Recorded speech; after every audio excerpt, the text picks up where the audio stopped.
উৎসৱ আকৌ আহিল, স্বাধীনতাৰ উৎসৱ। দেশখন পুনৰ ত্ৰিৰঙেৰে ৰঙীন হ'ব। কিন্তু এই ৰং প্ৰকৃততে প্ৰতিফলিত ক'ত? গেৰুৱা ৰঙৰ ত্যাগ, সাহস আৰু শক্তিৰ গৰিমা ক'ত? শুকুলা ৰঙৰ শান্তি আৰু সত্যৰ সাধনা ক'ত? শ্যামল বৰণৰ উৰ্বৰতা, সমৃদ্ধি, প্ৰগতি, প্ৰকৃতিৰ প্ৰতি দায়বদ্ধতা ক'ত? অশোক চক্ৰৰ ন্যায়, কৰ্তব্য, নৈতিকতাৰ নিৰন্তৰ গতি এতিয়া কোন দিশে? উৎসৱ আকৌ আহিল। নেতাৰ মঞ্চ কপোৱা স্বাধীনতাৰ ভাষণে আকাশ গুঞ্জৰিত হ'ব, কিন্তু প্ৰকাশ হ'বনে কৰ্ম?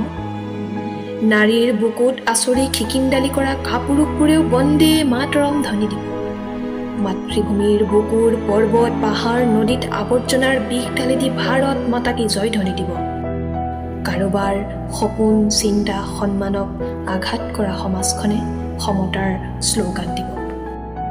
ধনী, দুখীয়া, জাতি, ধৰ্ম, বৰ্ণৰ বিভাজনত মানৱতাক পাহৰা মানুহবোৰেও হাতত ত্ৰিৰংগা লৈ গৌৰৱ কৰিব।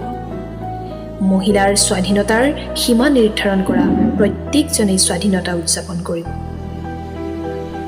মাতৃভাষাক অৱহেলা কৰি বিদেশী ভাষাত গৌৰৱ বিচৰাসকলে মই ভাৰতীয় বুলি গৰ্বেৰে ক'ব। অপৰাধীয়ে স্বাধীনতাৰ জয়ধ্বনি দিব আৰু ভুক্তভোগীয়ে ন্যায়ৰ অপেক্ষা কৰিব। মাথো অপেক্ষা।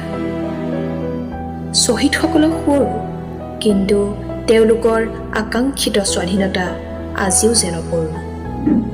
এইদৰেই উৎসৱ আহিব, উদযাপন হ'ব, কিন্তু যদি স্বাধীনতা কেৱল উৎসৱ হয়, প্ৰকৃততে আমি স্বাধীন হয়নে?